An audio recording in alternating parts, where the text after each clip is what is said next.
मोहल्ला क्लिनिक का घोटाला, सीएनजी का घोटाला, शराब घोटाला, विज्ञापन का घोटाला, दवा का घोटाला, क्लासरूम का घोटाला, दिल्ली जल बोर्ड का घोटाला, शीश महल का घोटाला, सीसीटीवी लगाने का घोटाला और पैनिक बटन का घोटाला।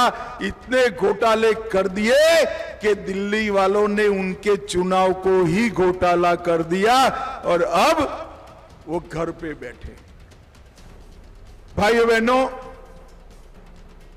कांग्रेस की सरकार थी देश में तब भी 12 लाख करोड़ के घपले, घोटाले और भ्रष्टाचार किए थे। मोदी जी के 11 साल के शासन में एक भी आरोप हमारे प्रधानमंत्री पर नहीं लगा है। यही बताता है कि भारतीय जनता पार्टी की सरकारें जनता को समर्पित सरकारें होती।